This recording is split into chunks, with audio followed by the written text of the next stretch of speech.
up, lads? Orc Mischief back at it again, dropping a deuce.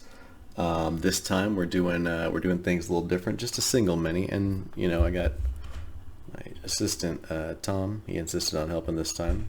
We've got this Beastboss, and here we go. I'm gonna have probably a higher quality thing sitting like right here. Yeah, but you get what I'm talking about. We did the lore dump at the beginning. We introduced the thing. You met Tom. Let's start.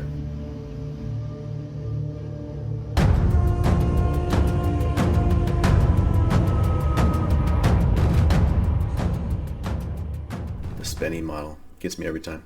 So the base model is this Orruk Megaboss, which is an Age of Sigmar.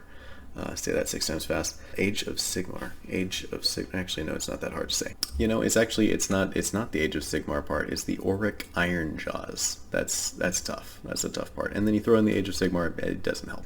Anyway, yeah, it's a great model. He's mean. He's nasty. He hates everything to do with Christmas. Yeah, I can't confirm all of that, but you have to assume at least the first two. So sometimes, perhaps, maybe most of the time, I buy stuff first and just let Mork figure it out later.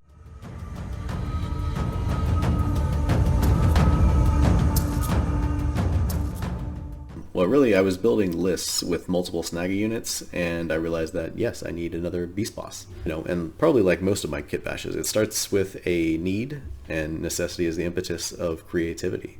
So I wrote that down. Does it sound cool? I don't know. But when you look at the official model, and you have the stats and the lore, and you need to decide, like, how am I going to accomplish this thing? The end game, which is, I'm going to make my man here into a Snagaboss. So what do you need? You need a 50 mil base. Check. You know, comes with it.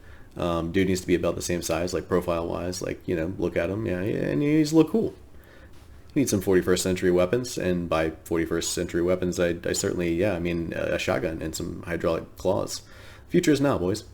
But the biggest thing is that, you know, when someone familiar with 40k looks at it, they read it as what it is, and ideally that's without you telling them what it is first. So let's jump into this squig pile here, and the first thing you're probably likely to notice is the clowns. Now he comes out with this empty left hand, which is kind of weird and a little lame, but his right hand holds this big old nasty battle axe, which is, I guess, attached to a random tree limb. I don't know. It's not a good. It doesn't look very 41st century. So I need to take them back to the future, and so I started with the left one turned into a Mega Klaw from the Mega Knobs kit, and then the right one I was like, you know what, I'm gonna go like Darth Maul. I'm gonna go with this double-sided, like, you know, badass chain choppa, which sounded like really cool to a 12-year-old in my head, but when I actually did it, I don't know, it didn't really work. I don't know. So the whole thing sat dormant on my shelf like Andy's Forgotten Toys for a while. But then, later on, I was working on my son's Tyrannifex kit, and I was left with this extra Turvagon head and realized that it would be perfect for the Beastboss's signature weapon, which is a Snagaclaw, and that's what was missing. Have you ever wanted to punch through a tank? Tired of fists that shatter all too easily? Oh no! Not anymore. Introducing Snagaclaw. So yeah, I decided, you know, what's better than one power claw? 2 power claws. So I slapped a second power claw on his other hand, and then with a little supple application of green stuff, you kind of cradle that in there, and then press the 2 sides of the Turvagon head on there. Add some cables from the Big Max teleporter, and boom, we're good. We're ready to fist. I was thinking of ways to try and get a gun in there as well, and I played with the idea of maybe a squig, maybe a grot gunner, maybe a squig with a grot gunner.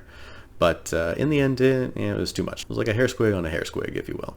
So I just kind of jammed a shotgun in there, and he's good to go. You know, I don't know how he's going to operate that thing with 2 claws for hands, but he's an orc. He'll figure it out. First things last. The base is actually the first thing I did, but we'll talk about it in a second. Coffee stirrers that were trimmed and scored with little grain marks before you kind of, you know, set them on the first half of the base, and then the sandbags are relatively simple to make. You just roll some classic, you know, those Play-Doh penis snakes that you used to make. You make one of those about 1/2 inch wide, and then you use like a hobby knife to just kind of cut it into bags. The pressure of the knife when you cut it is going to flatten it slightly and automatically kind of make it into individual bags. It's so easy. It's very easy to do. You can add little stitching if you want. I don't know, people do that. I don't do that. It's more trouble than it's worth, and you know, it's like reverse stitching, so it doesn't even make any sense. I don't do it. But after you make a pile, you can start to build with them. So for those with Florida Man cane prep experience. The placement is kind of obvious, but you just kind of stagger them like bricks, and then it looks like a normal sandbag wall. That's it.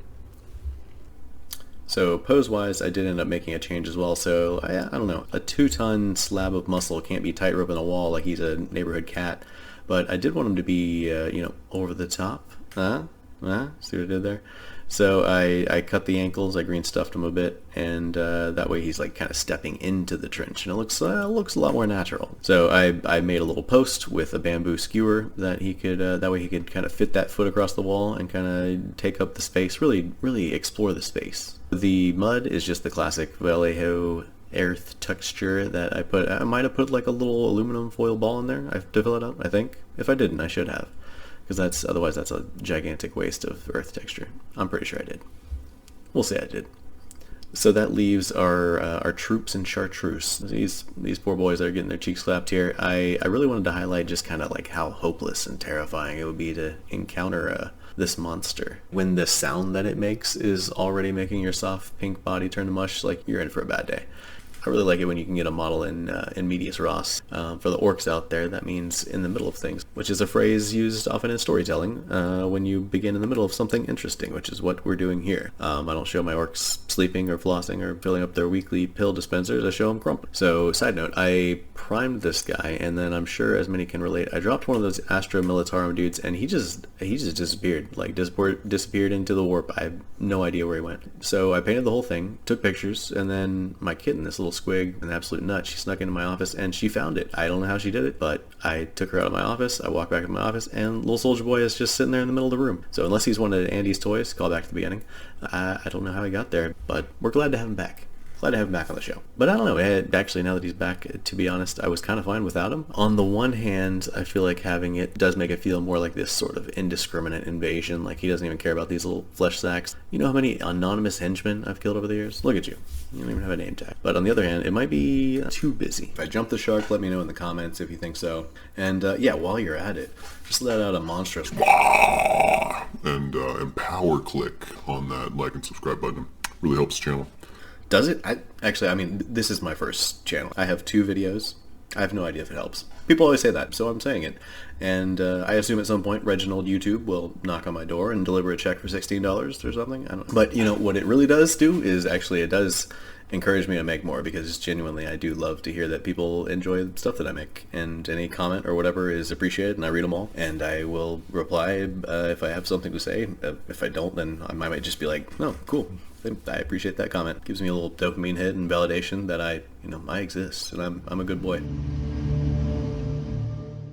So, what's next? What's next for us? Me and Tom as well. He's still helping. I think my next video is going to be this beautiful, and by beautiful I mean completely ramshackle and ugly pile of trash. It might be the ugliest thing I've ever painted, but it might also be the most beautiful thing I've ever painted. It's just very orky, and it's awesome. So what's next? I've got Big Mac, I've got my knob on Snatch the Squig, I've got my Mauler bikers. I think that's probably gonna be the next thing that I do, and my Stompa that I keep putting off.